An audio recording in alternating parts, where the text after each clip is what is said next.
Paz e graça para você ligado aí nessa emissora. Como toda sexta-feira nesse horário, iniciamos mais uma edição do Vejam Só Entrevista. Hoje abordando um assunto muito importante, muito falado, mas extremamente pouco conhecido e quase nada eficiente na prática. Estamos falando de liderança entre o povo de Deus. Ser líder ou liderado é uma coisa que a gente sempre escuta depois que passa pelos primeiros passos. Quando você deixa de engatinhar na fé, você já começa a lidar com as questões de liderança. Seja o líder do seu grupo, da sua célula, da sociedade interna da sua igreja, né? O pastor é o líder, mas não é o único, ele tem uma equipe e sempre se fala de liderança, liderança, liderança. Mas o que é liderar? Quais são as características essenciais do bom líder e como ser liderado sem se tornar rebelde? Essa é uma questão muito, muito delicada. O próprio Senhor Jesus, exemplo máximo de tudo que a gente puder pensar de bom, teve dificuldades para liderar o grupo de apóstolos que ele mesmo escolheu. É bom que se diga que ele mesmo escolheu aqueles 12 depois de uma noite inteira orando. Por aí você já vê que se o Filho de Deus, o homem perfeito, teve dificuldades de liderar as pessoas depois desse processo de escolha tão criterioso, imagina nós, né? Gente sujeita a todo tipo de fraqueza, pecado, falha e por aí vai. Por isso, veja só, a entrevista com muita alegria trouxe da Europa, lá de Portugal, um dos maiores especialistas no mundo, ele é brasileiro, graças a Deus, né? Que trata desse assunto no mundo secular, no mundo empresarial e também entre o povo de Deus, visto que ele é cristão. Estou falando do Max Pires. Paz e graça, Max, tudo bem? Ele é maravilhoso, que alegria, muito boa noite, pastor, que honra estar aqui com vocês. E falar desse assunto, o coração transborda em lugar tão próprio, tão inteligente, com pessoas de audiência comprometidas em crescer. Então é uma honra e uma alegria para mim estar aqui. A alegria é toda nossa. Você mora em Portugal, né? Moro em Portugal, Lisboa, passou 7 minutinhos do aeroporto. Portela de Sacavém, especificamente o bairro, há 2 anos. Fui ser avô, fiquei longe da filha um pouco, agora ela teve bebê. E a gente fez a transição para ser avô de perto, né? Que legal. Tá com 1 aninho, a minha neta, então tô feliz e já com muita saudade para voltar rápido. Que maravilha. E lá você frequenta uma igreja chamada Casa da Cidade. Casa da Cidade, isso. Ela é muito diferente das igrejas brasileiras? Não, ela não é diferente, inclusive tem uma mistura linda, os portugueses, ela é toda liderada por portugueses, a grande maioria, mas um espaço incrível para pastores, seminaristas, mestres brasileiros, há essa mistura de imigração. Portugal está vendo esse momento magnífico, né? Então essa mistura, essa co-irmandade está clara, aliás, cada vez mais ascendente. Então essa mistura faz muito bem, mas é uma igreja maravilhosa, de muito amor, de muito acolhimento, mas com uma palavra cirúrgica, comprometida, às vezes dolorosa e transformadora todos os domingos pela manhã. Muito bom. Max é especialista em atendimento, vendas. Eu mesmo fiz um curso com uma das discípulas dele a respeito de atendimento, com aplicação na vida ministerial, mas atender pessoas é a mesma coisa em qualquer circunstância, em qualquer lugar. Um dos grupos que mais se aproveita do trabalho do Max é o grupo de donos de padaria, né? E aí, como ele está morando em Portugal, vou fazer um trocadilho. Dá para brasileiro ir para lá abrir padaria em Portugal? Olha, ou falta esquina? Que pergunta linda, não. Tem esquina sobrando e existe um mercado chamado Mercado da Saudade. O nosso pão francês ainda não chegou lá. Tá brincando? O pão de lá é completamente diferente que o nosso. Então tem um povo brasileiro definhando. Você que é empresário de panificação, vá para Portugal, que é um mercado incrível. Rapaz! E uma lealdade, uma fidelidade, um comprometimento, é cultura tomar café de manhã, de tarde, no final café da manhã, no almoço. Não, eles não comem nada sem pão. Pão é uma realidade. Mas o que tem de brasileiro já, né? A comunidade brasileira é uma das maiores do mundo lá em Portugal. E tá com esse mercado da saudade com um gap absurdo, então dá para abrir padaria assim lá. Vamos voltar, vamos fazer o caminho inverso, né? Ai, que legal, muito bom. Max, é um privilégio tê-lo aqui e a gente já vai abordar as questões mais importantes da questão da liderança, mas eu vou fazer uma pergunta para o telespectador e para a telespectadora e você vai responder com honestidade, como sempre, né? É uma pesquisa que a gente está fazendo, são 3 opções de resposta. Todas as 3 são boas, mas eu quero que você escolha a mais. A que você acha que não tem como, ela supera as outras 2, tá bom? Põe a enquete no ar, por favor. Das características abaixo, qual você considera a mais importante para um pastor? Vamos lá. Conhecimento bíblico, espírito de liderança ou ser exemplo de serviço e humildade. Veja bem, presta bem atenção nas respostas.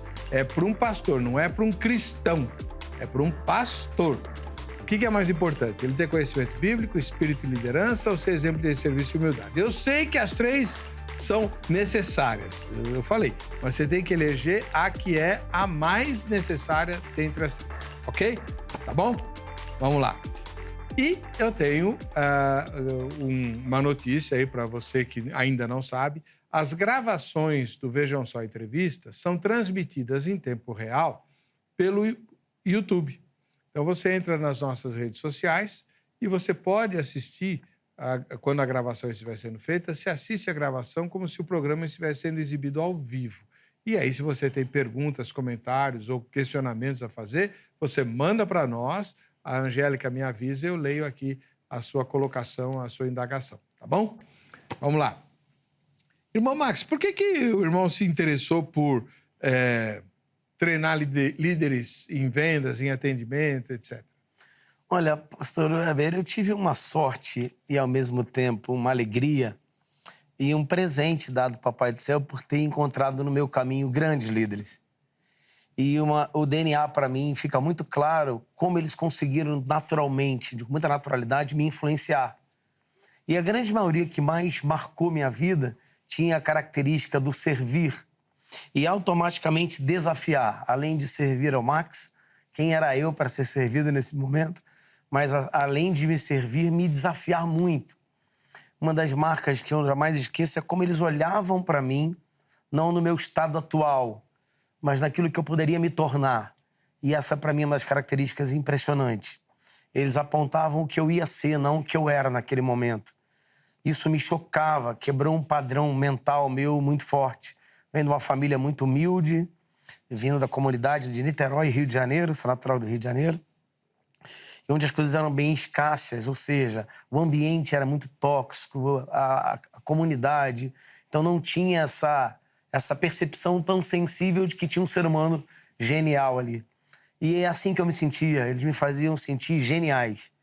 E isso me conectou de um jeito, como o efeito foi tão claro na minha vida, eu não pude reter e comecei a estudar esse assunto, primeiro na minha caminhada vivendo e depois estudando o assunto da liderança, fazendo que a gente vai entrar, e a referência máxima, e o quanto eu precisava aprender a liderar questões tão comprometidas na minha vida, que comprometeram grande parte dela na minha trajetória de adolescente e que me levaram para caminhos desafiadores. E foram os líderes que foram lá me buscar. Então, esse assunto realmente é apaixonante. Se eu tenho uma ideia, eu estudo 2 horas por dia, há mais de 2 anos, só sobre liderança. Então, é um assunto que eu amo demais. Maravilha. Agora, como é que esses líderes te acharam lá em Niterói? Foi por acaso? Foi incrível. Na verdade, não pode faltar, foi na minha conversão mesmo, né? Mas antes mesmo da minha conversão, eu tive uma experiência no comércio varejo muito grande. Eu fugi da escola tradicional e caí logo vendendo empada na praia para ajudar a família na despesa de casa. E eu chamava muita atenção na forma que eu interagia. E eu conectava e roubava muitos sorrisos, muito obrigado, que garoto simpático. Isso conectava bastante. Uma pessoa me viu e me levou para a calçada, me tirou da areia da praia e me levou para a calçada. E o efeito foi o mesmo. E eu comecei a entender que aquela semente conectava muito. Mas era para poucos que percebiam algo e me faziam uma proposta. Até que eu caí dentro de uma loja de roupas masculina e que a pessoa me deu a oportunidade como de boy, office boy, e foi me orientando, ó, cara, você faz isso, você faz isso, você faz isso, você vai chegar ali. E foi me dando um passo a passo muito categórico, ensinando o que é uma abordagem, o que é uma sondagem, o que era o servir ao outro, as vendedoras, quando eu era contínuo office boy. O efeito dessa servidão é a colheita mais veloz que eu conheço na história. Então, eu era reconhecido, remunerado quando servia. E ele foi me ensinando esse passo a passo, até que eu cheguei a gerente geral, ou seja, coordenado por ele, mentoreado por ele. Ó, você faz isso, quero te dar uma oportunidade, você vai fazer um estágio esse final de semana, você vai ser o sub esse final de semana que vem você vai abrir a loja, eu quero que você feche o caixa, eu quero que você faça uma reunião. E foi sendo em doses homeopáticas. E o mais engraçado e mais legal é que nós tínhamos encontros individuais periódicos. Isso eu posso dizer, sem medo de errar para a audiência, que um líder de verdade vai ter que fabricar, queira ele ou não, momentos individuais com seus liderados para que extraia bastante conexão, cumplicidade e conhecimento mesmo. Então, de fato, eu fui um privilegiado. Em 2003, eu passava sem rumo e sem direção, um casamento semi-falido, na porta de um ministério. E eu entrei 48 horas virado da noite já, sentei nesse ministério para fazer uma oração. E quando eu deitei a cabeça para fazer a oração, eu dormi. E quando eu acordei com o Ministério do Louvor, eu não tinha como sair, que eu estava no meio. Eu senti que era uma armadilha de papai, né? Entrei na armadilha de papai. Mas eu compulsivamente chorava tanto. Teve um versículo, Romanos 8:18. As tribulações desse tempo presente não poderão ser comparadas com a glória futura que será revelada em vós. Aquilo bateu no meu coração de uma forma inigualável e incomparável. E eu compulsivamente chorava, o guitarrista largou a guitarra, largou o louvor, ficou sem guitarra, saiu e me deu um abraço. E aquele abraço... Nossa, até hoje você se emociona. Só quem toma um abraço quando pede não consegue esquecer. Ele volta aqui agora. O ato de largar a guitarra mostrou uma liderança incrível. Ele viu a importância do que estava acontecendo e ele foi louvar saindo do louvor. Que legal. E me deu um abraço e um beijo. Falou assim, instantaneamente, hoje você é um assunto meu. Só falou isso. Terminou a reunião, ele me seguiu e eu fugi dele mais ou menos uns 3 meses. Mas todo dia, às 6 da manhã, ele tocava meu interfone e me chamava para um café. Lia um versículo bíblico, ia trabalhar e mais nada, não falava mais nada. Tomava um café, lia um versículo, Deus te abençoe. Entrava na moto e ia embora. Era do quartel. Pastor Isaac, um fenômeno. E a gente foi vivendo ali momentos incríveis, que eu acho que foi o momento mais poderoso de eu ser forjado e inspirado a ser uma liderança. Mas aí a mão de Deus estava presente. É o 01, né? É 01. Isso que eu ia te perguntar. De onde vem essa frase que você cunhou, liderança 01? Logo depois dessa experiência com Isaac, eu fiquei um apaixonado biblicamente, né? E fui estudar muito, fui ler muito sobre Jesus, com todas as minhas limitações culturais, com a ausência da teologia, da técnica, enfim. Mas eu fui muito aberto. Eu costumo dizer que os apaixonados, eles mergulham de um jeito, né? O medo é perder a paixão. Porque quando você perde a paixão, você perde a admiração, vai perdendo o resto em parcelas. E ele nunca deixou eu perder a paixão por ler a Bíblia. E os nossos discipulados tinham centro. Era centralizado em Jesus Cristo. 3 anos o Sermão do Monte sendo estudado e com variáveis só Mateus 5. 1 ano foi só Mateus 5. 2 anos só Mateus 5. Do 3º ano que foi 6, 7. Mas o Sermão do Monte foi o que a gente mais trabalhou a vida inteira. E ali eu pude ter uma experiência que ele é literalmente o 01, né? 30 anos se preparando para, na primeira e única palavra, demonstrar o amor, dizendo que pedindo para que a gente refizesse o caminho, a cultura, as crenças, porque era hora de se arrepender, porque o reino, uma nova filosofia de vida, uma nova proposta, veio nos repatriar o projeto original. Então, Jesus realmente é o 01, né? Depois que eu passei a estudar ele, minha carreira foi ascendente, ministerial e secular, dei um salto que eu não sei explicar, né? E é verdade, a explicação é ele, para que a gente nunca ache que é a gente, né? Fui conduzido por ele a esse lugar. E o meu primeiro projeto de vida, de ascensão na liderança, foi no lugar mais poderoso que uma igreja pode ter, que é a portaria, que é a recepção da porta. Me tornei um especialista em receber as pessoas, mas especialista mesmo. E um especialista em pegar um copo d'água para os pastores e pegar os pastores no aeroporto, nas rodoviárias.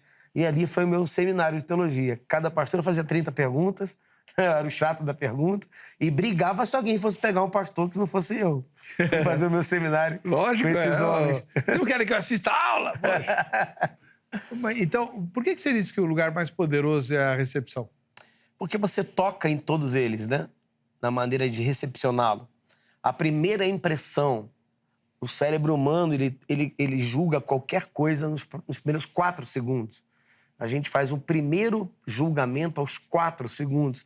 É no primeiro contato córtex pré-frontal visual. Se olhou e, de acordo com a pessoa tá, você faz uma imagem e um pré-julgamento. E eu e a minha esposa tivemos a alegria de pegar aquela recepção e mostrar muito amor, muito carinho, chamava todos pelo nome. Nós pegávamos os primeiros visitantes na porta, levávamos estrategicamente até um discípulo nosso e apresentava no banco. Olha, quem está aqui é a Michele e o Paulo Júnior, e o que vocês precisarem, eles estão em tempo real para servir vocês ao lado deles. Então a gente colocava estrategicamente perto dos nossos discípulos para que eles possam se sentir acolhidos, recepcionados, assistidos. E na hora de ir embora tinha uma palavra muito forte de efeito. Olha, essa palavra vai ficar até quarta-feira pingando para que você seja totalmente saciado na sua vida e possa repartir com a gente. Uma semana incrível, aquele calor humano, chamando pelo nome. Olha, eu estou te esperando na próxima reunião. E era fantástico como é que a gente ficou tão conhecido. No ministério da Sara, por exemplo, Brasília, o bispo local era um dos mais conhecidos. O segundo mais conhecido era eu, o porteiro da recepção aqui na Regional Rio de Janeiro.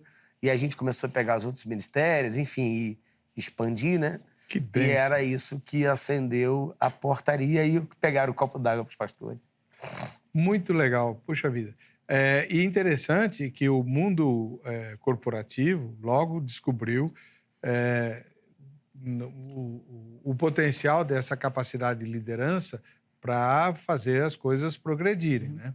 E como eu falei na escalada de abertura, um dos ramos do comércio que eu conheço, né, que mais explora as técnicas que o Max criou e os treinamentos que ele dá, é o ramo das padarias. E é muito interessante, porque as pessoas vão à padaria não é só para comprar pão, elas acabam fazendo uma amizade com o balconista e muitas vezes ele vira conselheiro, né? É verdade. Psicólogo, né? Pastor Heber, é incrível. Em 2016, 15 para 16, na transição do ministério, a Pai do Céu, com um pastor amigo e sócio da Sara da Barra, no Rio de Janeiro, Rafael Lessa, que toca 22 mil jovens hoje lá, uma arena jovem, é um publicitário e a gente foi fazer um evento. Ele viu minha palestra, ele falou assim: Max, eu estou impressionado com isso aqui. A gente tem que embalar isso de alguma forma. Isso é uma estratégia de evangelismo incrível. E nós criamos o Garçom Vendedor. Colocamos o nome Garçom Vendedor. Porque ele viu que eu amava servir, a minha pauta era servir. E meu sonho era ter uma gravata borboleta, um avental, para passar a mensagem de servo. Nada mais uma gravata borboleta. Ele falou: não, vamos comprar. Comprou uma gravata borboleta, um avental. Ele bordou e a gente começou a fazer palestras na gastronomia. E depois de uma sessão impressionante com a gastronomia, conhecemos as padarias, o sindicato me achou. Já são mais de 400 padarias, mais de 4 mil pessoas treinadas só em São Paulo. E a gente está com 32 mil alunos treinados no Brasil, com 1.080 bares, lanchonetes, restaurantes e padarias no Brasil. Mas a fonte, é muito bacana falar como nós entramos. A fonte é José, a inspiração é José. Eu tenho um curso de 3 dias, são 9 horas e tem que ser 3 dias seguidos. 3 dias eu faço uma analogia do dia que eu morro ao dia que eu ressuscito. Sério? Faço uma analogia da Trindade também. Então eu quero matar o cara no primeiro dia, para começar a botar ele nos aparelhos no segundo, e ele ressurgir no terceiro. E com a filosofia do que eu vi em José. José me inspirou o treinamento inteiro. Toda a linha de pensamento traz a analogia a ele, porque é um cara que, com toda a diversidade, manteve o louvor, manteve a alegria, e uma característica impressionante: ele fazia muito mais que a obrigação. Todas as vezes que ele fazia mais que a obrigação e se colocava no lugar de servir alguém, ele era instantaneamente promovido. A ascendência era impressionante. E ele nunca negociou os princípios, mesmo tendo prejuízo.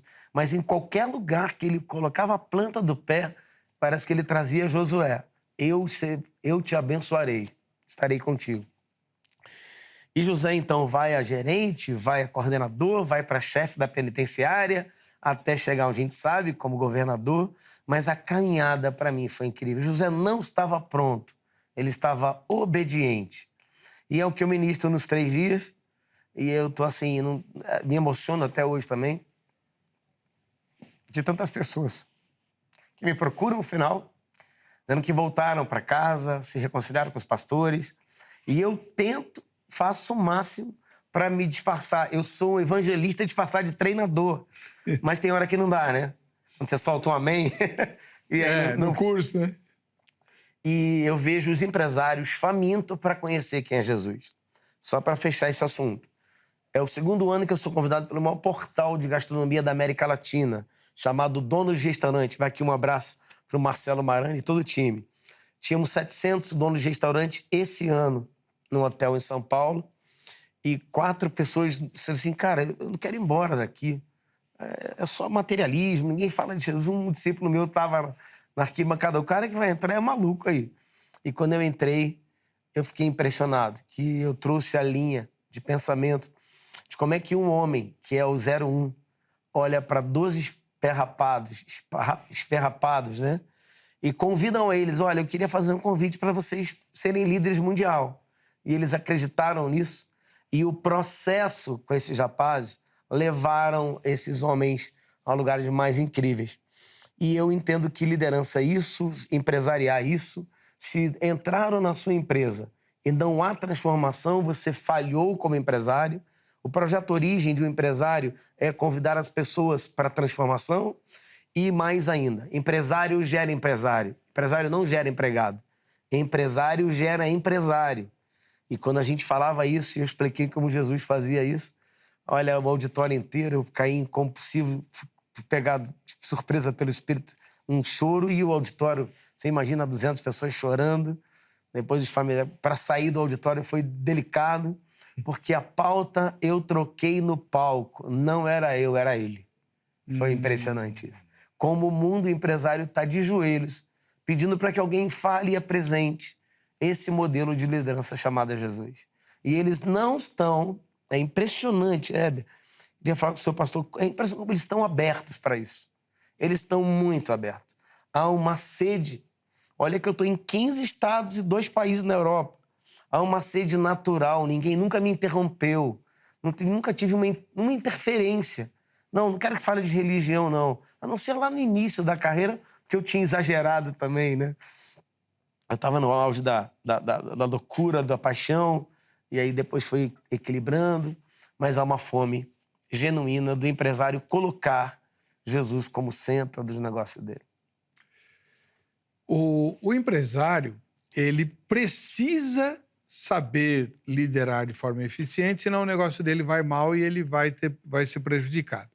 Quando a gente transporta isso para a igreja, esse raciocínio não vale, porque o objetivo da igreja não é ter lucro, né?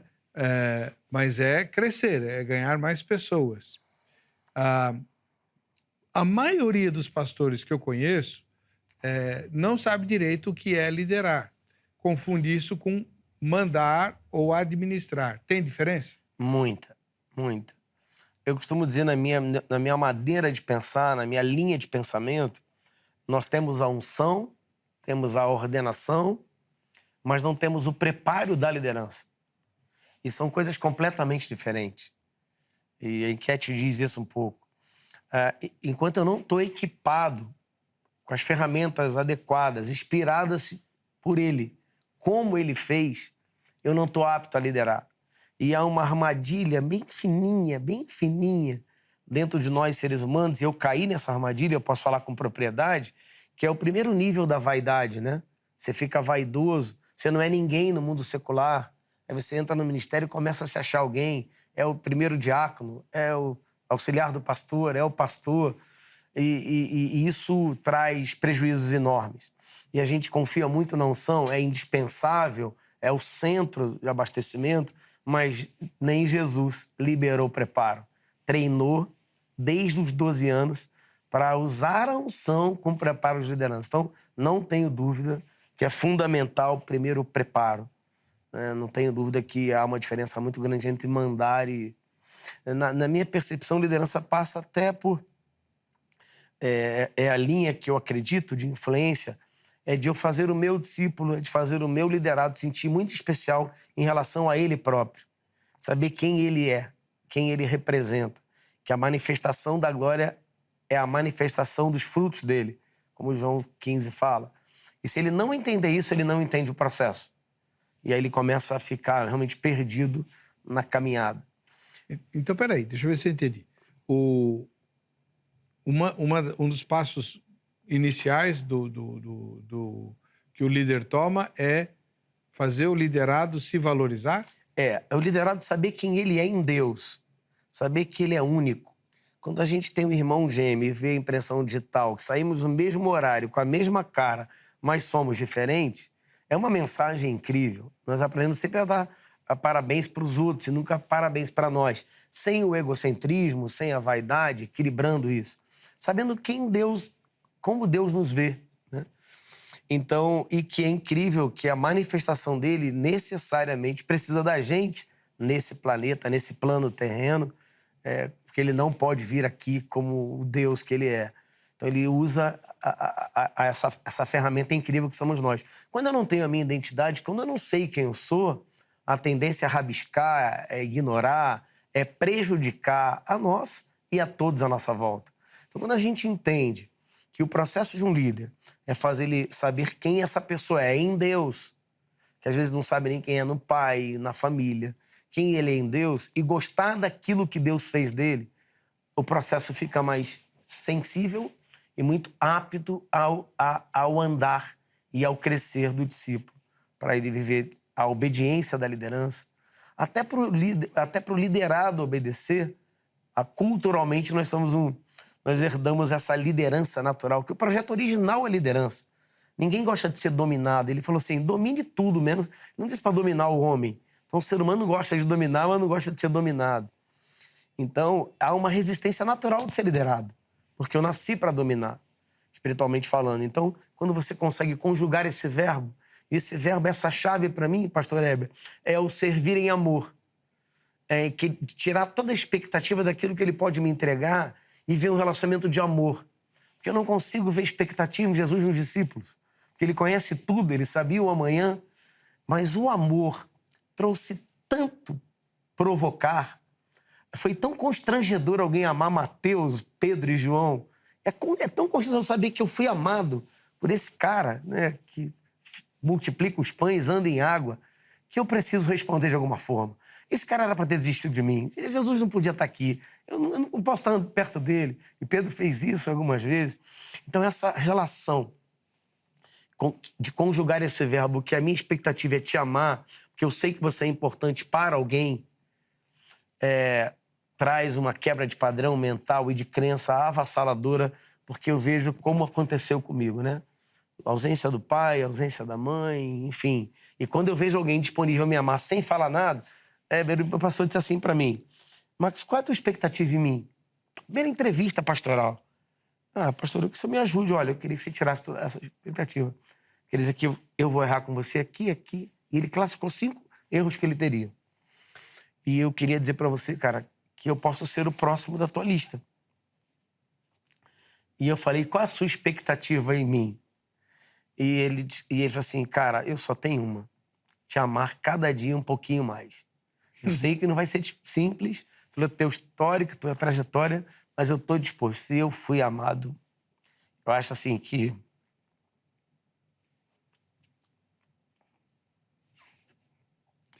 Tranquilo. Nesse plano natural, Eu acho difícil alguém ter esse lugar que eu tive. Ser tão amado, tão cuidado. Mas, E Max, corrigido na paulada. não, então, era aí que eu ia chegar. Essa liderança de amor, como é que ela lida com as falhas do liderado, os erros? Como é que ela corrige? Como é que ela disciplina? Radicalmente, o modelo e o estilo foi muito a mulher prostituta em praça pública comigo. Eu estava um dia à noite completamente drogado na minha casa, 4 noites virado, e eu estava jorrando sangue. E ele tocou meu interfone. E minha esposa atendeu, ele falou assim, ele não tem condições. Eu sei que não tem, mas eu quero vê-lo. E ele subiu, me deu um abraço, e ele disse assim, filho, troca a roupa, que a gente vai à célula. E a gente desceu e eu vomitei no carro dele inteiro. E ele botou André Valadão tocando. E continuou como se nada tivesse acontecido. Me deu uns lenços de papéis, chegamos numa célula com 8 pessoas, nós vamos começar a célula, hoje nós vamos ter um dia especial demais juntos, e eu queria que o Max orasse. E pôs eu para orar. Ele? Ele pôs, o Max vai orar O pastor por nós. Isaac? O Max vai orar por nós. Sabendo tudo? E me colocou para orar. O constrangimento do amor foi tão grande que eu me senti indo ser apedrejado. Alguém pergunta na volta, alguém ali te acusou? Eu falei, não. Vai e não peque mais. Eu te amo. E me deixou em casa de volta, não falou nada, não perguntou onde eu estava, com quem eu estava, o que eu fiz. Eu nunca vi isso. Isso foi me curando. Isso foi curando, entrando. E me disse muito não. Para eu subir no púlpito para abrir um culto, 3 anos. Nunca me deu o microfone. 3 anos para abrir um culto. Depois nós expandimos 20 e poucas igrejas, ministérios no Rio de Janeiro. E foi... Mas ele já, você disse, né? Ele já enxergava o que você ia ser? Ele ministrava e profetizava muito isso, sabe? Meu histórico de superação, desde os 10 anos morando sozinho. E aí ele via que tinha alguma coisa... Deus revelou para ele, assim, eu não sei o código, mas Deus revelou para ele que tinha ali tinha um grande evangelista, tinha realmente um cara que faria um pouco mais do que ele nesse aspecto de conexão. A favela em que eu me drogava, nós montamos 2 trabalhos gigantes lá, né? Então ganhamos traficante, ganhamos muita gente. A semente plantada por ele foi incrível. Então... Max,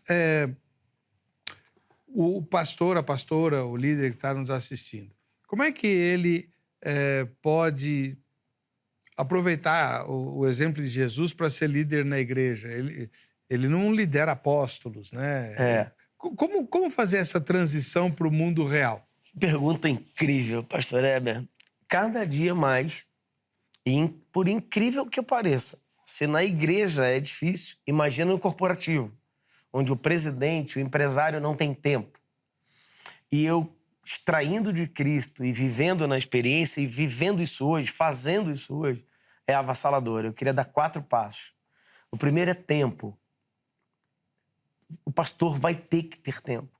E não é tempo para pregar, não é tempo para visitar no hospital, é tempo. E esse tempo não é quantitativo, ele é qualitativo, tem que ser de qualidade. É avassalador um café de 10 minutos. Avassalador. 3 meses, um versículo que não demorava 15 minutos na minha padaria. Estava sendo ganhado ali um Max Pires. Tempo, qualidade e frequência para que a gente consiga profundidade. É exatamente o que Cristo fez. Tempo, qualidade, frequência e profundidade. Se hoje, com todo temor e tremor, eu falo isso, se o pastor hoje, se o líder não tiver isso, ele jamais terá um discípulo. Ele terá seguidores. Qual a diferença? Assim, sem estar certo, se tem errado, é só na minha percepção, o seguidor ele está precisando muito de milagre o tempo todo, a todo tempo. Ele não quer crescer espiritualmente. Ele quer a lâmpada do gênio. Então ele segue. E quando as coisas estão difíceis, eles desanimam um pouquinho, eles recuam e começa o grande momento da murmuração. O discípulo, ele se matricula. O discípulo começa a ter uma maturidade para ouvir o que ele precisa e não o que ele quer. Aqui ele ainda é ovelha, e ovelha, desculpa o termo, faz para a gente limpar, mas o trabalho da gente com a ovelha, do tempo, qualidade, frequência e profundidade, leva ao discípulo. O discípulo já tem uma maturidade para perceber que a gente pode dizer assim, isso é uma das perguntas mais difíceis da minha vida. Como é que você está no seu casamento? Você está traindo sua mulher?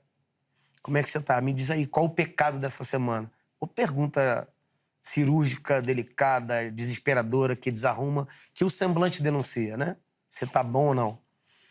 O discípulo tem condição de viver essa pergunta. Aí, desse discípulo, eu entendo que ele passa por um outro nível, que é o sonho estar. Ele já tem até me apresentado e me profetizado assim, que é o de amigo. Né? Não mais de empregado, mas de amigo.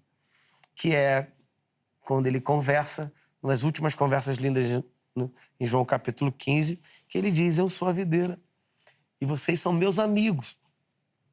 Eu sei quem eu sou e vocês são meus amigos. E eu dou a minha vida para os amigos. Eu queria que vocês amassem uns aos outros, porque os amigos fazem isso. Eu estou fazendo com vocês. Então, eu sonho em, quando ele me buscar, ser chamado de amigo. Para mim é o mais alto nível. E aí, eu sei que ele fez isso. Tempo, olha isso. Sermão do Monte, a videira, a multiplicação dos pães. Cada momento era tão ímpar. E ele não era quantitativo, ele era muito qualitativo. Porque rapidamente ele tinha algo para fazer. Ele estava muito ocupado, a agenda era muito poderosa. Mas o que atrai é o líder sabendo para onde vai. O que mais me fascinou, pastor Hebe, é que meu liderado me dizia para onde a gente estava indo. Nós íamos ganhar a cidade, nós íamos ao bairro. Cara, você vai abrir teu ministério, você vai voar. O líder que não mostra para onde eu vou, não tem uma visão clara, quando ele vai lá no futuro, tira uma foto do futuro, vem no presente e revela, fica difícil apaixonar. Jesus revelou a foto para os discípulos no presente. E eles começaram, cara, vamos mudar o mundo. E isso traz um senso de ação, de urgência, e principalmente de obediência, que eu posso dizer para o senhor que eu nunca estive preparado, mas o que virou minha chave foi estar obediente a uma ministração de um líder, mesmo quando eu não acreditava. Aí que tá. Você tocou num ponto legal, não acreditar. No próprio Sermão do Monte e em outros ensinamentos de Jesus, o 01, líder 01, ele apresenta soluções que conflitam violentamente com os nossos interesses. Completamente. E aí? Eu já consigo conjugar o verbo que o fato de escolher essas pessoas me faz lembrar que era tudo que eles tinham. Tudo que era confrontado era o que sustentava a vida deles. Então, eu queria ser rico, queria um rei, né? Então você vai ter que ser pobre, né? Ou seja, para você ganhar um reino, mas sempre apontando o que vinha na frente. Se você vê o Sermão do Monte, ele sempre tem uma promessa no final. Sim. Né? Apontando o futuro. Eu já fui lá, está revelado. Então, quando a gente é chocado nisso, a sensação da urgência, porque quando ele chega no capítulo 4, 17, que ele aparece, eu fico imaginando assim, eu me preparei 10 anos, me preparei 30 anos para um dia ter a minha primeira palestra, ter o meu primeiro... Eu falaria sobre o quê? E me choca o assunto que ele traz, que é arrependimento, né? Fazer uma virada naquele momento. Porque existe uma coisa que chegou, o reino. Então já era uma promessa. Se você se arrepender, você vai ter uma filosofia, uma vida nova. Depois ele sobe para checar. Eu acho que era o checkmate dele mesmo. Porque se tinha o povo que ia embora, eu acho que o Sermão do Monte era o melhor lugar para ele saber quem queria estar ou não estar. O movimento de subir já era desafiador, já separou bastante gente, e o assunto era já de muita maturidade. Eu acho que ele foi muito urgente. Eu quero ver o que esses caras, se eles querem mesmo o Messias, eles querem, eu vou chamar a atenção dele daquilo que eles vão perder e ganhar. Para mim é isso. E aí, essa transparência eu pude, de maneira magistral, receber. Qual é a tua expectativa em mim? Eu não vou te dar nada, eu vou errar com você. Né? Então, quando Lia fala, vou errar... fala do pastor, eu nunca vi. Joga as fichas mesmo. Eu vivi uma experiência impressionante também, que foi minha formação. Nós fomos um ministério em Nova Friburgo e um pastor havia caído. E coisas... prestação de conta de notas fiscais e o Ministério dos Diáconos se juntaram para mandá-lo embora. E chamou nosso líder e nosso líder estava lá. Terminou o culto, ele ministrou, eu estava em treinamento e ele fez uma roda dos diáconos envolvidos, 11 casais, e eu falei assim, essa reunião eu não posso participar. Eu vou sair, pastor, qualquer coisa eu tô ali. Não, senta aqui. Fica aqui, eu quero você aqui comigo. E me deixou lá. E aí orgulho, caraca, tô aqui na reunião, né? Era aquela fase, rapaz, pedi, fiquei todo bobo. Achando que era uma reunião, não sabia o que era. Começou. É isso, aquilo, isso. Ele ouviu todos. Depois eu disse, vocês me prestam um minutinho, só vou ao banheiro um minutinho. Ele foi ao banheiro. E quando ele voltou, ele botou a cadeira no meio da roda. E disse assim, eu queria pedir perdão por ele a cada um de vocês. Eu sou o rapaz. Ele fez isso? Eu sou o responsável. Eu não terminei o meu discipulado com ele. Se tem alguém aqui que errou com a igreja, esse alguém sou eu. Eu vou abraçar o fulano, eu vou dar uns 15 a 20 dias para ele. Esse aqui vai assumir com a gente. Mas o que vocês fariam? Qual é a proposta?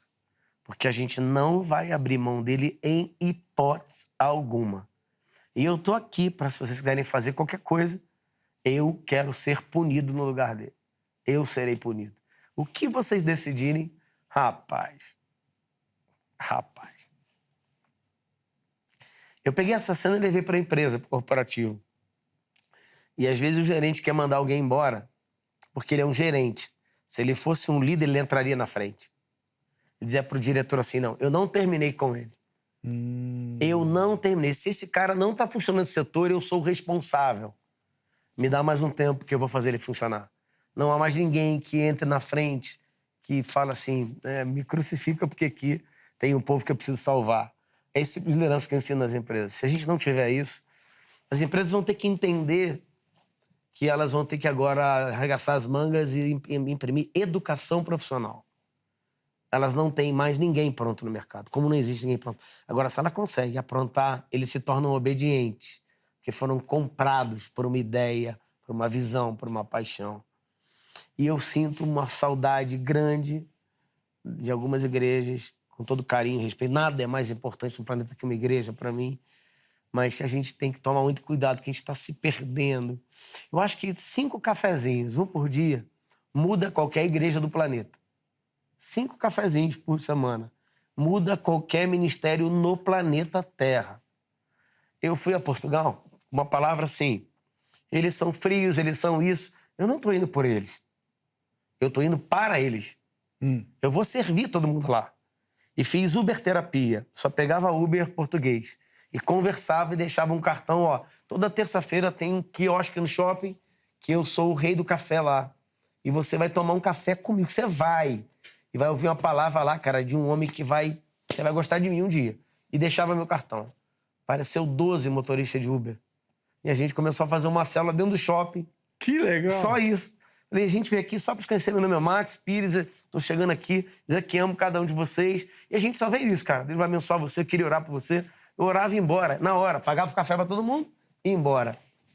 E não queria mais parar de ir. Isso foi para minha casa. Agora estamos com um grupo de 6 casais. Né? Só vizinhos. O vizinho queria me matar do andar de baixo, porque eu falo muito alto. Foi reclamar, foi chamar a polícia. Eu preparei um jantar para ele. A gente fez o jantar e somos agora os amigos inseparáveis. E Papai do Céu tem abençoado muito isso lá. Tempo, qualidade, frequência e profundidade. Tempo, qualidade, frequência e profundidade. Eu errei com a minha filha, caçula. Eu trabalhava com automóvel, era um louco. Vendia 30 carros por dia pelo telefone. Eu ia almoçar com a minha filha, ela tinha 10 anos. E eu falava em 2 telefones. Uma paliquinha de vento. E ela terminava o almoço. Falei, filha, vamos, já almoçou? Pai, um dia, pai, o senhor pode vir almoçar comigo? Falei, filha, eu vim almoçar com você. Não, pai, o senhor está trabalhando aqui. E aí eu fiz o exercício e eu cronometrei, pastor Heber. 8 minutos, sem o celular, sem o rádio. Foi um dos dias mais felizes da minha filha. E ela fala até hoje. Almoçando, olhando, conversando, ela clamava almoçar comigo. É qualidade do tempo, não é a quantidade. Fiz o teste com a minha esposa, de desligar tudo e ser só dela. Não deu 40 minutos. Ela estava numa felicidade incrível. Eu achava que eram 2 dias, umas férias, né? É impressionante a qualidade de você estar inteiro em algum lugar, né? Como ele estava. Então vamos lá. Tempo de qualidade. Frequência. Depois a frequência. É porque não pode fazer uma vez por ano, né? É. E aí a profundidade. Você consegue a chave da profundidade. A profundidade faz parte de todas essas questões aí, né? Não se pode ser superficial. Uhum. Agora, como é que você lida com a seguinte frase que a gente usa muito, eu, inclusive, falo bastante? É muito difícil lidar com pessoas. Eu tenho uma outra, eu ressignifiquei. Nada machuca mais a gente que gente. E nada cura a gente mais que gente. A gente é muito legal. Repete. Nada machuca mais a gente que gente. E nada cura mais a gente que gente. A gente é legal pra caramba. É o processo do olheiro mesmo, né? E tem na PNL, na programação neurolinguística, eu fui estudar características, entender um pouco, né? E eu percebi que as palavras, desde Gênesis, a gente lê Gênesis, experimenta Gênesis muito folcloricamente, muito literalmente. Talvez precisasse ser mais profundo daquilo que a gente está ouvindo em Gênesis. Que tudo veio de uma palavra e a palavra se fez carne. E estudando cientificamente, o poder da palavra é algo sobrenatural mesmo. Não tem nada a ver de espiritualidade, tem a ver com ciência e psicologia hoje. E eu fui criado num ambiente que eu só ouvia a palavra eu não consigo. Papai não tem, mamãe não tem. Eu fui treinado a não ter. Eu não fui treinado para ter, sobrar e crescer. E aí, papai não tem, tá muito difícil. Então, eu não consigo. Isso é muito difícil, filho. Você tá pensando o quê? Mamãe já tentou. Então, a palavra eu não consigo, isso é difícil, vou tentar, são cadeados que acorrentam a criatividade, o amor e o crescimento. Nós significamos, no lugar de eu não consigo, eu coloco, isso é novo. Max, tem um projeto pra você. Rapaz, isso para mim é muito novo. No lugar disso é difícil, eu coloquei isso só é diferente, eu nunca fiz. Então, eu me predisponho a pagar o preço. E eu não tento absolutamente mais nada, eu vou fazer o meu melhor. Então, isso é novo, isso é diferente, e eu vou fazer o meu melhor. Agora, no camarim, a gente falava sobre isso. Isso é muito difícil. Eu falei, isso não é difícil. A gente é diferente. E a realidade de mundo percebida desde a barriga da mãe é a verdade absoluta de um indivíduo. E ela não é a verdade. Ela é só a verdade dele à luz da crença, do ambiente, do comportamento, das características. Saiu uma pesquisa agora de um médico, não lembro agora o nome, quero pedir perdão, de Harvard, que ele fala que ele tem absoluta certeza cientificamente que todo ser humano nasce gênio. Gênio. Não é 99, não. Todo ser humano nasce gênio. Dos 7 anos acima, ele começa a deixar de ser genial. Pela convivência com os adultos, pelas crenças limitantes, pelas palavras de derrota, né? Então, como o ambiente constrói, de fato, um ser humano. A PNE tem ligação com... Quando eu era criança, falava-se muito de um livro lá do A Força do Pensamento Positivo, alguma coisa assim. Ela é um subproduto dessa ideia? Ou não? Não é. O pensamento positivo... Eu gosto mais da palavra do pensamento inteligente. Não é um pensamento positivo. Vou jogar na Mega Sena, eu tô pensando positivo. O cara não ganha, né? Não é pensamento positivo, é um pensamento inteligente. Se em cada 1 milhão, 0,0 ganha, não é inteligente eu botar meu dinheiro num negócio desse. Eu gosto mais de um pensamento inteligente. Não, a PNL, ela nos dá um acesso, uma caixa de ferramenta que nunca nos deram na escola, de como a gente organiza nosso pensamento, de como é que ele é metaprogramado. Então, eu tenho uma realidade externa que eu recebo o que está acontecendo aqui fora, passa pelos meus filtros de omissão, generalização e distorção. Depois, minhas crenças, meus valores e meus sentimentos, armazenado na memória de longo prazo que eu vivi. Então, um poxa vida alto pode conectar um poxa vida que meu pai ia com a correia, ou com a minha mãe, ou com meus maridos. Se eu não entender isso, se eu não ressignificar, eu vou estar criando muito problema, muitos embates desnecessários e um pré-julgamento falido. Então, e isso me choca porque a gente fazendo... William Douglas é um grande juiz da minha cidade de Niterói, o Josué Campela, acho que é o Campela, um pastor, escreveram a Bíblia e a PNL. É muito bom esse livro. E ele explica como Jesus trata isso, né? Como Deus já trazia, sai da sua tenda e olha, conta as estrelas do céu. É para ele poder ter uma imagem. E essa imagem, olhando para o alto, neurologicamente é impossível alguém ficar triste aqui. Olha como é que a ciência é séria, pastor. É impossível ficar triste aqui. Qualquer estado emocional, se você se exercitar e respirar pelo menos 30 segundos aqui, você muda o estado emocional. Aqui já é realmente o inferno e céu, né? Já é o lugar do depressivo, do amargurado, do murmurador. Ele está aqui mesmo, embaixo.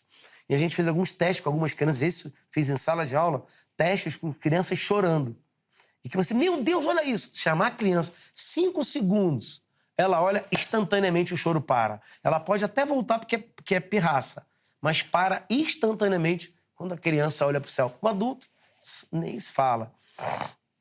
Então é entender esse presente dado por ele tão incrível que a ciência tem estado de maneira tão magistral. É a programação neurolinguística. Neuro, que é cérebro, é um programa instalado. Eu mesmo tenho refeito alguns programas e é muito forte através da linguagem. Por exemplo, a palavra eu vou trabalhar era muito pesada para mim, porque eu tinha que apanhar para ir para o trabalho. Então eu não vou mais trabalhar, eu vou melhorar. Substituo a palavra trabalhar, eu vou melhorar. O que você fez hoje? Eu melhorei a sala de aula. Então já tem uma... Antigamente fala assim, cara, eu tô moído com falo, mas eu tô morto. Tô na capa do Batman. O meu cérebro é obrigado a obedecer o que eu digo para ele. A Bíblia fala em Provérbios, o homem é o que ele crê, né? É impressionante. E aí, se eu creio que eu tô todo enrolado, o cérebro tem que disponibilizar poder para me enrolar. Então fala assim, cara, eu produzi muito hoje, eu não tô cansado. Produzi demais, eu tô 2 noites viradas produzindo. Eu não tô com um problema no trabalho, eu não tô com uma perseguição, eu tô com um desafio incrível no meu trabalho. Tô sendo desafiado no trabalho. Você vai reprogramando as suas linguagens e isso traz uma disposição emocional, espiritual gigantesca, né? Gigantesca mesmo. Então, a PNL tem esse compromisso de fazer a gente se relacionar um pouco mais com a gente mesmo, dar um auto-feedback e perceber que o outro é o outro, né? E ele tem os seus metas, programas. Eu vou ser honesto, biblicamente falando. Se eu pudesse ter o poder de uma caneta, era a escola bíblica dominical para o planeta inteiro, né? Que é a inteligência espiritual, que eu chamo. Programação neurolinguística do jardim de infância. Ensinar como é que lida com o cérebro e com a outra pessoa. E terapia, para mim, são as 3 mensagens que eu gostaria de deixar como legado. É o que eu ministro sempre na vida das pessoas. Que Deus vem em primeiro lugar. Eu estou escrevendo um livro, meu próximo livro. Eu estou muito mexido, porque é muita responsabilidade falar dele, sabe? E já me falaram disso, eu até pedi ajuda aqui no ar para deixar ele constrangido. Teologicamente, preciso de mais base, mas a sensação que eu tenho, pela inteligência do líder 01, eu estou impressionado como é que ele fez. E como eu entrei na confusão. Deus vem em primeiro lugar, ponto, é o número 1. Carreira vem em segundo. Família vem em terceiro. Deus manda o primeiro líder ao planeta Terra chamado Adão e dá um negócio para Adão, o melhor negócio de todos. E Deus deu a Adão para fazer e tocar o projeto mais incrível do planeta. E quando Deus viu que ele ia fazer muito além com Adão, precisava de uma sócia majoritária para dar juízo a Adão. E mandou uma esposa, que é a sócia majoritária. Só depois. Então a família vem depois. Vem depois. Por que eu entendo isso? Porque como eu casei sem dinheiro, que prejuízo eu dei para minha mulher, para a família da minha mulher? Como tem gente casando sem projeto? Como tem gente casando... Não é nem dinheiro. Porque Eva encontrou Adão na presença. Eva encontrou Adão na presença de Deus e trabalhando. E com uma missão estabelecida, que era cuidar do jardim e da missão de apresentar a Deus, né? Então ele estava comprometidíssimo na presença, cultivando trabalhador e com a missão de tocar o planeta. Então ele tinha tudo. Como é que uma mulher encontra o cara sem missão, sem estar na presença, sabe, sem projeto nenhum? Então eu começo a ter essas variáveis que o líder 01 está me dando. Mas ela casou com você. Quem? A tua esposa? Eu tô no terceiro, viu, pastor?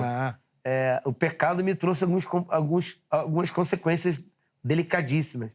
Mas graças ao Papai do Céu, ele me teve a misericórdia, a compaixão e me deu uma outra oportunidade. E a gente hoje está bem, feliz, bem, graças a Deus. Fiz 14 anos agora, dia 31. Amém. Glória a Deus. Estamos num projeto agora, Max, para sempre. O pastor ou o líder da igreja, ele está acostumado, pelo menos a gente espera isso, né, a ler os evangelhos. O que ele precisa mudar na mentalidade dele para ver em Jesus um líder que ele pode imitar? Boa pergunta, né? Categoricamente, já dando um spoiler para as perguntas, o que eu entendo de realidade percebida e todo resultado colhido da minha caminhada, pastor, eu não encontro nada mais avassalador que o servir. Eu não consigo encontrar nada mais avassalador que o servir. O evangelho é um convite radical para servir ao outro. Eu tenho um texto que eu sou apaixonado por ele. Está lá em Lucas 4, versículo 43. Jesus dizendo que ele estava com a agenda compromissada. Por isso, olha, eu preciso passar em outras cidades. Mas espera aí, não, eu tenho que passar em outras cidades, eu estou com hora. Mas por quê? Porque foi para isso que Deus me enviou. Quando ele fala para isso, ele me surpreende que alguém ia pregar alguma outra coisa. Ele não foi enviado para pegar fé, amor. Ele manifestou isso. Ele foi enviado para pregar o evangelho do arrependimento, do reino. Vem para a filosofia. E a forma foi 100% servir. Uma agenda comprometida no mais alto padrão, imagina. Ele para sem agenda e pede para o cara descer, segura a comitiva, vai para casa de Zaqueu almoçar. Jantar, almoçar, não me lembro agora. E isso é servir no mais alto nível.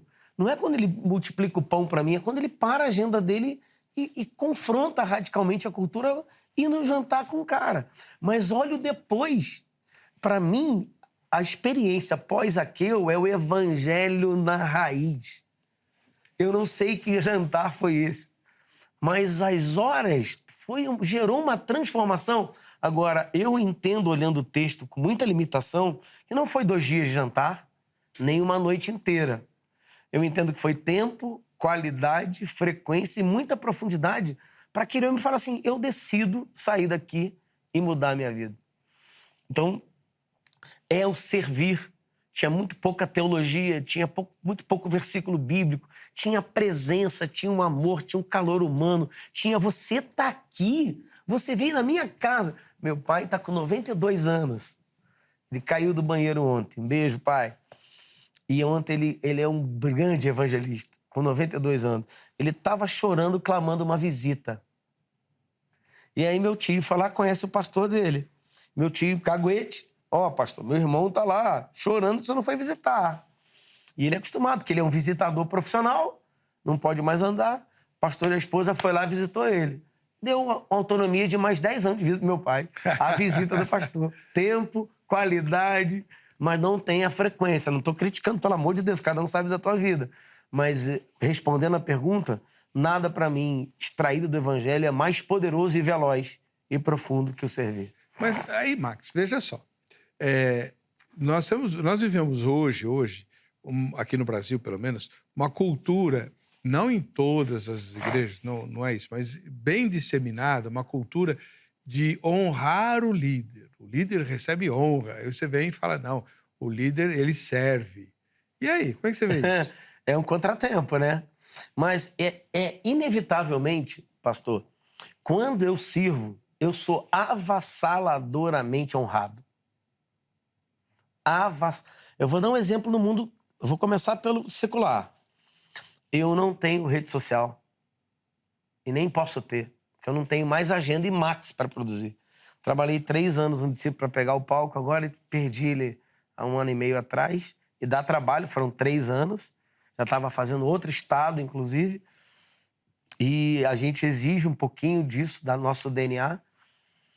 Mas eu sou recomendado por tanto que eu sirvo.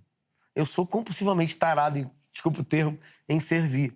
Porque eu consigo interpretar que é minha vida, meu respirar, porque eu fui gerado assim, alguém me serviu desse jeito. Certo. E a honra vem de uma forma inacreditável. A honra vem pelo servir. E me parece que Cristo viveu isso. Quando ele servia, ele era propagado. Quando ele serve a mulher no poço e ela vai para a cidade, ele é honrado. E ela traz todo mundo. Agora, quando eu tenho uma honra, quando eu me posiciono na linha e na esfera de ser honrado, a durabilidade é pouca. Eu creio que demora e não tem tanta profundidade.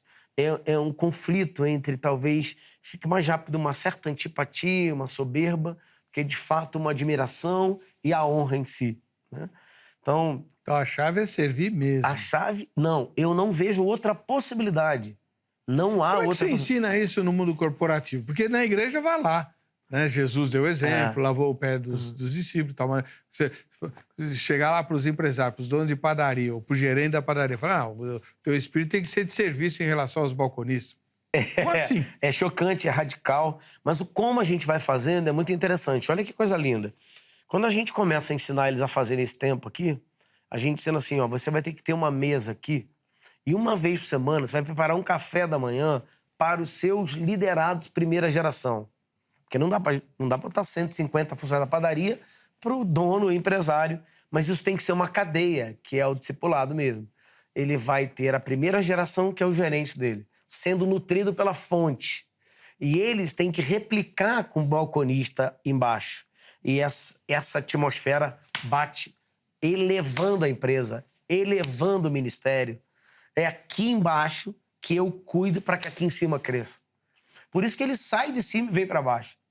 Que legal. É incrível, ele vem para andar com os doentes. E aí doentes tem várias variáveis, né? Os necessitados, os que não sabem, os ignorantes. E aí essa é a transformação, que é o que eu acho mágico na liderança. O líder tem que ser como princípio da sua carreira, achar o ouro em pó que está represado em cada ser humano. Você falou isso logo no começo. Ver o que a pessoa seria. É um ouro em pó que eu tenho certeza que já existe. E todo mundo tem? Todo mundo tem. E o DNA de liderança, a gente foi projetado para ser líder. E a gente se perdeu porque entrou um vírus no jardim. Entrou um vírus. E agora, se não levar para o manual do fabricante, o fabricante veio para ressignificar a gente, né? E mostrou o exemplo. E propagou, fazendo isso que eu estou propondo. Ele pega 12 empresários, 12 falidos, transforma 11 e mais o 12 em empresário, mostra que não tem mentira, que alguém vai ficar pelo caminho, é uma escolha independente, não é... quando falo uma escolha independente, eu queria até trazer um exemplo aqui que eu fiquei muito mal com isso. Uma vez eu fui defender Jesus. Achei que eu podia defender Jesus. Eu me achei o Messias. Eu tinha síndrome de Messias, né? E aí eu vi no cantinho o Espírito Santo assim pra mim, vem cá, eu te pedi isso? Eu te dei algum cheque ao portador? Você me viu fazendo isso em algum lugar? Me acha na Bíblia eu defendendo a mim mesmo? Foi um choque tão grande. Eu queria brigar sobre religião, aquele primeiro barco. Que confusão. E essas são as coisas mais lindas de não entrar, porque quando você ama, você conecta sem comprometer suas convicções, né? Então é assim, essa cadeia no mundo secular demora um pouquinho mais a compreensão, não tenho dúvida. Que aí tem todas as variáveis, né, pastor? Você está falando de um homem de Deus, está cheio do Espírito Santo, tem buscado o Espírito, então o canal está menos obstruído, creio eu, menos obstruído, tem mais sensibilidade no ouvir, já passou da fase do leite, está um pouco mais maduro. Eles estão agora realmente no mercado empresarial para ganhar dinheiro. E é só isso que eles pensam, né? E a gente tem ministrado exatamente isso. A gente mudou a nomenclatura. O mercado chama a pessoa de empregado, funcionário e colaborador. Eu fui os três e nunca andei na vida. Eu era um Zé Ruela. Eu trabalhava para alguém e para um salário. Nós criamos a palavra continuador. O continuador não trabalha para alguém, trabalha com alguém. E eu volto porque eu não trabalho mais para Jesus. Eu trabalho com Ele. Isso mudou minha vida. Eu sou um com Ele. Ele me disse isso, sou eu não. Porque Ele que me escolheu. Cara, você é um comigo, você é meu amigo. Vai lá em meu nome, pede meu nome, vai no meu, porque você está comigo. Então eu não trabalho para Ele, eu trabalho com Ele. E o que Ele me mandou fazer? Ide, fazer o que eu fiz, você está comigo. Então eu estou levando para a empresa que agora o continuador trabalha com o empresário, não para o empresário. E ele não pede, ele conquista. Então ele vai atrás do aumento do salário, ele vai atrás da promoção, porque ele vai entregar muito mais que a obrigação na analogia de José. José nunca pediu para ser gerente, nunca orou para ser governador, mas toda a entrega o levou a esse lugar de fazer de governador. Que bacana. Bom, a gente tem que ir para o intervalo. Na volta a gente vai ter apresentar os telespectadores que estão conosco, né, as fotografias de quem mandou e tal, e as opiniões que foram publicadas nas redes sociais. Antes de sair, aquele recado de sempre. Você quer conhecer a palavra de Deus? Você ouviu uma aplicação bastante prática, ousada e extremamente bíblica, né, dos ensinamentos da palavra de Deus no mundo corporativo, sem que eles nem se deem conta disso. Veja só, por que você não estuda a Bíblia na Agrade? Em qualquer lugar do planeta e até fora dele, você pode fazer o curso pela plataforma EAD, né? Ensino à distância. Se você gosta, como eu, de falar com pessoas, durante a semana, no horário comercial, você liga para 3115-0819 em São Paulo, 315-0819. Não esqueça do 0 operadora 11. Mas se você está habituado com sites e o mundo da informática, agora mesmo você pode acessar o agrade.com.br, que você vai ter todas as informações de como fazer o curso bíblico da Agrade em plataforma EAD. Em alguns lugares do Brasil, a Agrade tem cursos presenciais também, diferentes do curso bíblico, né? Tem outros cursos presenciais. Aí você pode se informar também pelo site ou pelo telefone. E usando o site, aproveita para uma passadinha no site da nossa emissora, né? O HIT TV Oficial, o hittv.com.br, para que você avalie o nosso site e interaja conosco, inclusive mandando críticas e sugestões acerca do Vejam Só Entrevista, tá bom? A gente volta já já.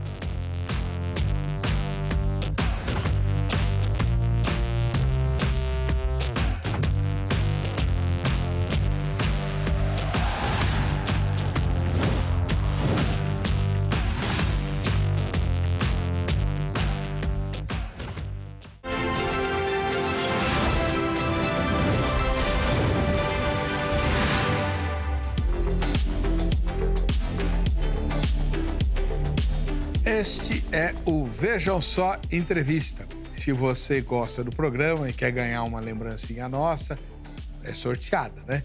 Mas quem é que participa do sorteio? Quem manda a sua fotografia para nós. Então você manda a foto ou pro Facebook, Programa Vejam Só, ou pro Instagram, @Programa Vejam Só. Se você não sabe fazer isso, chama teu neto, tua neta, que já faz na hora, enquanto você está assistindo ao programa. E já posta e você já está concorrendo, tá bom? Quem mandou foto para nós essa semana foi a Lúcia Maria, lá de Vila Velha, no Espírito Santo. Tá aí, olha, faz que nem ela. Manda a foto durante a exibição do programa.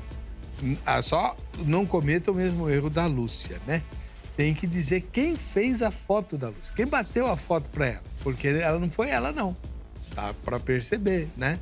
Aí a gente acredita aqui também, tá?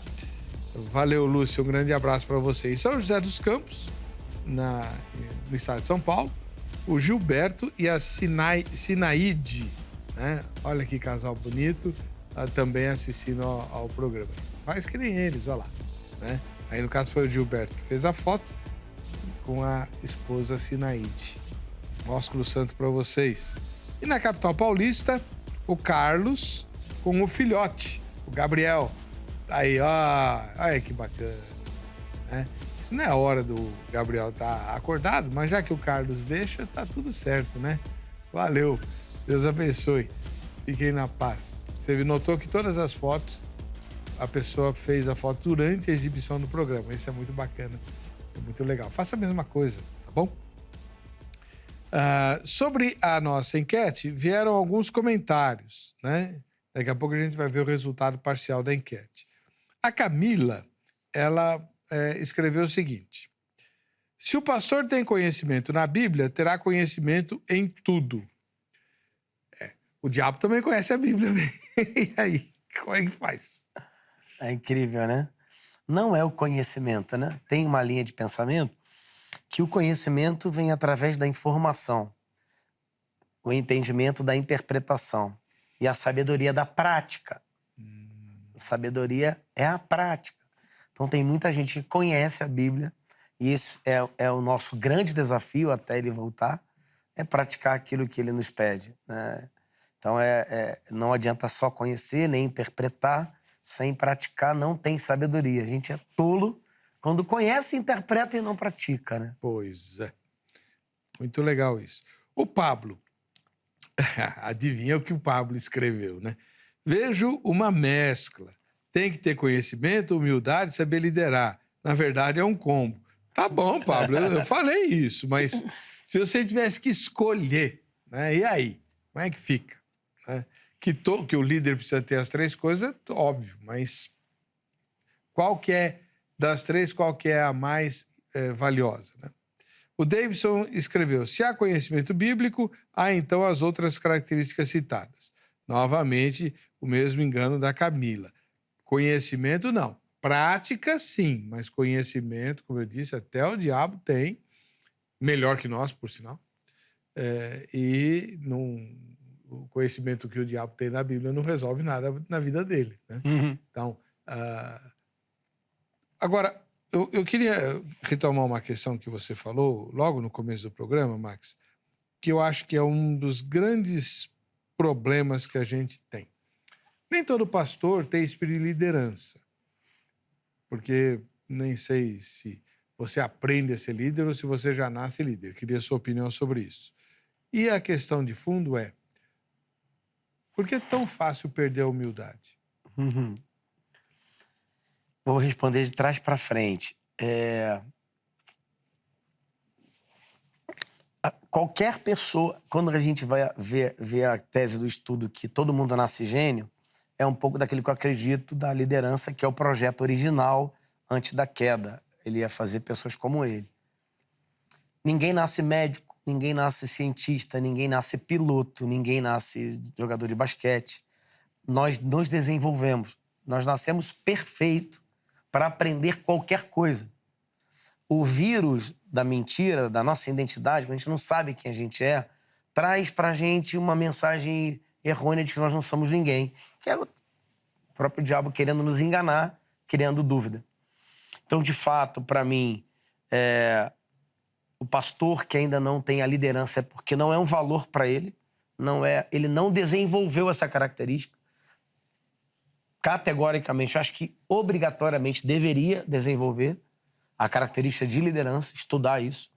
Nos seminários, inclusive, a gente tem despertado algumas provocações porque a gente não tem uma aula sobre reino. O que é o reino de Deus, né? Então não tem essa matéria em seminário nenhum do mundo.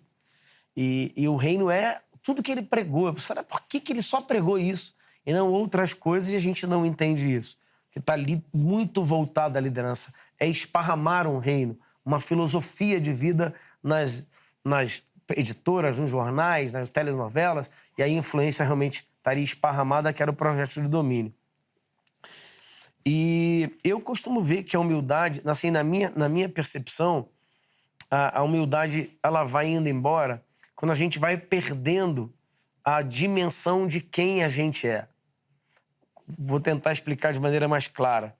Quando eu acho que sou alguma coisa, quando eu acho que sou, eu tiro quem é. E eu peço licença para ser. E eu sou muito fã do capítulo 15 de João. Eu sou a videira. Sem mim não pode fazer absolutamente nada. Foi eu que escolhi vocês. Se eu perder isso, eu me arraso. E vou dizer uma coisa, pastor.